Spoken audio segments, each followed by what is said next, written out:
নমস্কার বন্ধুরা। তো আজকে একটা অন্য ভিডিও নিয়ে এসেছি। তো এটা অন্য দিনকার মতো কবিতা কিংবা কুকিং ভিডিও বা অন্য যা কিছু ভিডিও আপলোড করি সেই থেকে একটু আলাদা। তো প্রথমে একটা কথা বলি যে ইদানিং আমি কয়েকটা কুকিং ভিডিও আপলোড করছি। তো হঠাৎ একজন পরিচিতই তো বলল যে আচ্ছা তুই কুকিং ভিডিও আপলোড করছিস, তো ভালোই, খুব ভালো লাগছে। তো কুকিং ভিডিও কেন? আমার কেন কুকিং ভিডিওর তো কোনো অসুবিধা নেই, কিন্তু আর কোনো উত্তর দেয়নি। তো সেখান থেকে আমার ভাবনাটা এলো, সেটা আমি আপনাদের সঙ্গে শেয়ার করছি। হয়তো ব্যাপারটা কুকিং বলে নয়, ব্যাপারটা হচ্ছে মানসিক দিক দিয়ে মানুষের যে মানসিকতা। অর্থাৎ আমি যেটা বলতে চাইছি যে আমাদের সমাজে পুরুষ এবং নারী এদেরকে মানুষ তার মাথার মধ্যে একটা স্টিরিওটাইপ, একটা ডেফিনেশন ফিট করে নিয়েছে যে পুরুষ মানে এরকম হতে হবে, এই রকম করতে হবে, এই এই বৈশিষ্ট্যগুলো থাকবে, এবং নারীদের এই এই করতে হবে, এটাই তাদের সীমা, এর বাইরে তারা কিছু করতে পারে না। তো পুরুষতান্ত্রিক যে সমাজ, চিরাচরিত বা তথাকথিত বা সো কল্ড, তো সেই পুরুষতান্ত্রিক সমাজে যে আমার সেই ভাবনাটা সেখান থেকে এলো যে যে কুকিং ব্যাপারটা বলে নয়, এটা তো তাহলে অনেকে এরকম প্রবলেম ফেস করতে পারে তাদের প্রাত্যহিক জীবনে। তো তো এই সো কল্ড পুরুষতান্ত্রিক সমাজে শুধুমাত্র তো মেয়েরা তো যাতা কলে পেশায় হয়, অনেক ক্ষেত্রে নিদর্শন পাওয়া যায়, সে কথা আমি পরে আসছি। বাট অনেক ছেলেকেও প্রবলেম ফেস করতে হয়। আমি তো মানে ওই কমেন্টটা থেকে আমার মাথায় এলো যে তো এরকম তো হতে পারে। তো এতে সাধারণ মানুষেরও দোষ দেবো না, আসলে তারা বরাবর যেটা দেখতে অভ্যস্ত, যখনই ব্যাপারটা তার বাইরে যায় তো সেটা হজম করতে পারে না। অর্থাৎ সহজ ভাষায় বলতে গেলে হাতে খড়ির মতো কোনো একটা শব্দ লিখে, কোনো একটা অক্ষর, সেটার ওপরেই বারংবার বোলাতে পছন্দ করে। অর্থাৎ একটা যদি সরল রেখা যদি তার লাইন থেকে বেরিয়ে একটু বেঁকে যায়, তখনই মানুষের চোখে পড়ে। তো এটাই বলা যে একটা ছোট ছেলে যদি চায় বাচ্চাবেলায়, শিশুবেলায় তার বন্ধু বান্ধবীদের সঙ্গে সে ক্রিকেট ব্যাটটা রেখে কিন্তু পুতুল নিয়ে খেলতেই পারে। আবার একটা যদি মেয়ে চায়, সে তার পুতুলটাকে দূরে সরিয়ে রেখে ক্রিকেট ব্যাটটা নিয়ে মাঠে যেতেই পারে। কিন্তু প্রবলেমটা যখনই হয় যে একটা ছেলে ক্রিকেটের জায়গায় যদি একটা পুতুল তুলে নেয় হাতে, আবার একটা মেয়ে যদি পুতুলের জায়গায় ক্রিকেটটা হাতে তুলে নেয়, ক্রিকেট ব্যাটটা, তো সেই জায়গাটাই মানুষের চোখে পড়ে। তো একটাই প্রশ্ন যে যারা এই ধরনের মনোভাব পোষণ করেন, নিশ্চয়ই তারা নিশ্চয়ই তারা সেই রকমই মানুষ হবেন। তো তারা কি কোথাও পড়েছেন গীতা, বাইবেল, কোরআন, ত্রিপিটক, কোথাও কি লেখা আছে কোনো স্টিরিওটাইপ ডেফিনেশন, ছেলে মানে এই, মেয়ে মানে অমুক? লেখা নেই। তো একটা ছোট্ট অভিজ্ঞতা আপনাদের সঙ্গে শেয়ার করি। তো প্রাত্যহিক জীবনে আগে, লকডাউনের, এখন তো নয়, লকডাউনের আগে তখনকার একটা ঘটনা। তো হঠাৎ একটা আমার পরিচিত, আমি বলবো না, হঠাৎই রাস্তায় দেখা। তো তার তাকে লোকে অনেক সময় হ্যারাস করতো। তার কারণটা কি, যে তার কণ্ঠস্বরটা একটুখানি হালকা।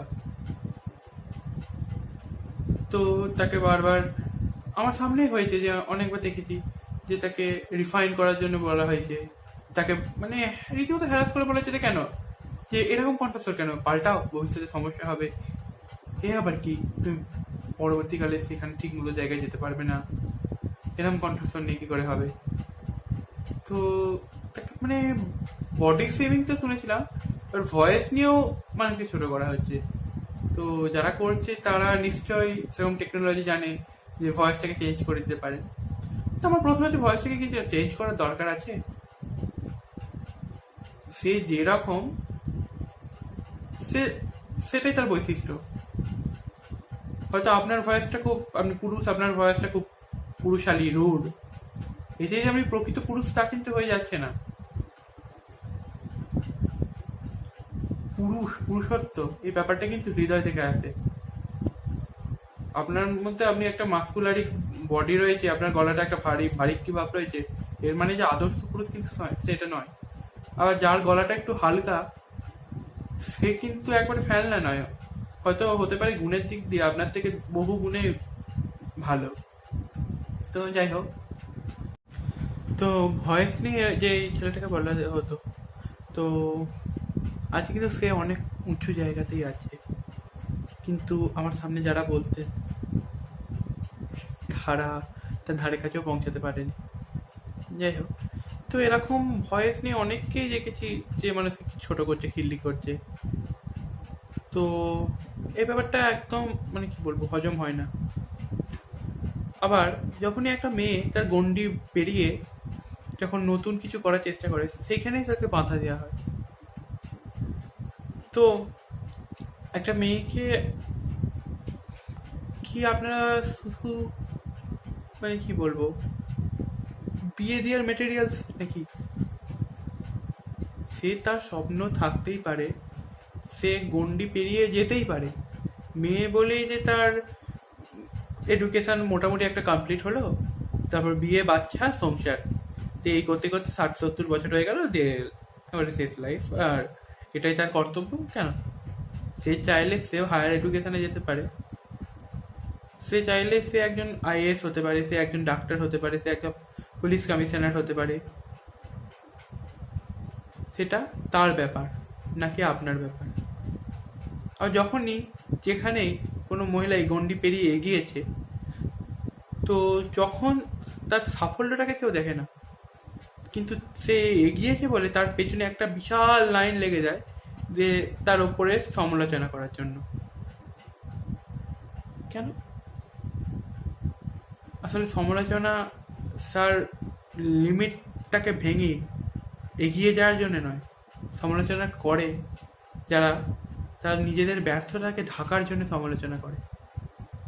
প্রকৃত যে শিক্ষিত মানুষ হবে না, সে যদি কোনো মেয়ে এগিয়ে ওই একটা সম্মানের জায়গায় যায়, তার পেছনে দাঁড়িয়ে হাততালি দেবে, নাকি তার সমালোচনা করবে। তো এইসব চিন্তাধারা যদি আপনিও পোষণ করেন, প্লিজ পাল্টে ফেলুন। কারণ আমরা আজকের আধুনিক ভারতের বাসিন্দা। আমাদের এই দেশে আমাদের প্রত্যেকের অধিকার আছে আমাদের লাইফকে আমাদের নিজেদের মতো লিড করার। একটা ছেলে চাইলে সে গান করতে পারে, নাচ করতে পারে, কুকিং করতে পারে।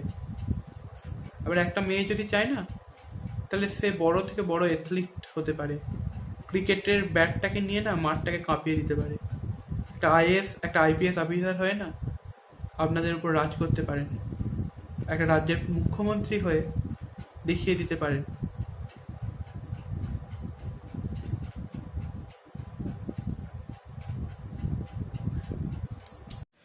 তো আবার এক জিনিস, আর একটা রকম বৈচিত্র্য দেখা যায় যে যখন কোনো ছেলে বেশি কথা বলে না, একটু শান্ত প্রকৃতির হয়, তো তখন তার স্বভাবের উপর প্রশ্ন ওঠে।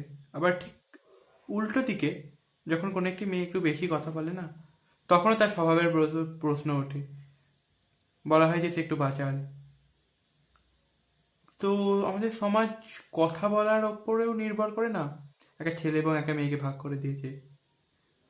কিন্তু বিশ্বাস করুন, না কোনো ধর্মগ্রন্থে এবং বিজ্ঞানে তো নয়, কোথাও কিন্তু নারী ও পুরুষকে তার কাজের উপরে বা তার স্বভাবের উপরে ভিত্তি করে বিচার করা যায় না। কারণ স্টিরিওটাইপ যে সবসময় হতে হবে তার কোনো অর্থ নেই। আমরা যদি আমাদের ভারতেই দেখি, তো গণ্ডি ভাঙা এরকম অনেক উদাহরণ আমরা দেখতে পাবো। তো যারা কিছু জানেন না, না জেনে এই ধরনের মন্তব্য করেন, বা মন্তব্য না করলেও নিজেদের মনের মধ্যে মন্তব্য রেখে দেন, তো তাদের জন্য এই ইনফরমেশনগুলো যে আপনারা যেই যেই বিষয়গুলোকে নিয়ে একটা ছেলে বা একটা মেয়েকে ভাবতে পারেন না, সেই সেই বিষয়গুলোতে আমি বলি, শুধু ইন্ডিয়ার নয়, ওয়ার্ল্ড ফেমাস কত্থক গুরু গুরু বিরজু মহারাজ, এর কথা নিশ্চয়ই আপনারা জানেন। অবশ্য হয়তো জানেন না, যদি জানতেন তো মানসিকতা অন্যরকম হতো। অবশ্য কিন্তু সবার এই এক মানসিকতা নয়, বারবার বলছি।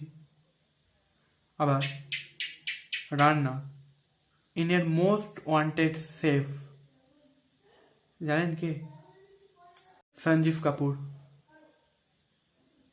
নকশা ডিজাইনটাও আপনাদের ছেলের সঙ্গে নাম মেল খাচ্ছে না, না? ইন্ডিয়ার most dignified designer Manish Malhotra. আবার নাচের ক্ষেত্রে গণেশ আচারিয়ার কথা আপনারা জানেন। তো এই হলো তো পুরুষদের কিছু উদাহরণ। এবার যদি মহিলাদের মধ্যে যায় তো এরকম অনেক উদাহরণ পাবে। তো ভারতের রাজনৈতিক ইতিহাস যদি আপনারা ঘেঁটে দেখেন, বহু মহিলা ভারতের রাজনীতিতে এক গুরুত্বপূর্ণ ভূমিকা পালন করেছেন স্বাধীনতার পরবর্তী রাজনৈতিক যে ইতিহাস ভারতের। তো সেরকমই কিছু নাম হচ্ছে সুচেতা কৃপালিনী, ইন্দিরা গান্ধী, প্রতিভা পাতিল, সোনিয়া গান্ধী, জয়ললিতা, মমতা ব্যানার্জি প্রমুখ। আবার ক্রীড়া অর্থাৎ খেলাতে এরকম আরও নাম পাওয়া যায়। মেরি কম, সাইনা নেহওয়াল, ঝুলন গোস্বামী, পিটি উষা। তো এইরকম প্রমুখ নাম আমাদের ক্রীড়াকে আন্তর্জাতিক ক্ষেত্রে এক বিশেষ স্থান পাইয়ে দিয়েছেন। তো সবশেষে এটাই বলবো যে ছেলে বা মেয়ে এর ওপর ভিত্তি করে কিন্তু ভাগ করবেন না যে কার কোন কাজটা করা উচিত, কারণ কেউ আপনাকে সেই অধিকারটা দেয়নি সেই ভাগটা করার, সেই বিষয়ে কোনো রকম মন্তব্য করার। কারণ প্রত্যেকের নিজস্ব ব্যক্তিত্ব রয়েছে, প্রত্যেকের পরিবার রয়েছে, এসব দায়িত্ব তাদের ওপরেই ছাড়ুন। বাড়িতে থাকুন, সুস্থ থাকুন, কারণ এখন আমরা লড়াই করছি এক ভয়ঙ্কর মহামারীর বিরুদ্ধে, করোনার বিরুদ্ধে। Stay safe, stay at home. সবশেষে বিদ্রোহী কবি নজরুলের এক এক পংক্তি, বিশ্বে যা কিছু মহান সৃষ্টি চিরকল্যাণকর, অর্ধেক তার করিয়াছে নারী, অর্ধেক তার নর।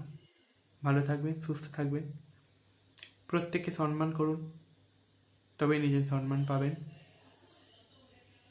কারোর ওপরে একটা আঙুল তোলার আগে দেখবেন আপনি কি 100% পিওর। যদি হন তখনও কিন্তু আপনার বলার অধিকার থাকবে না। ভালো থাকবেন, সুস্থ থাকবেন। আবারও বলছি, যদি ভালো লেগে থাকে ভিডিওটি তো শেয়ার করে দেবেন। নমস্কার।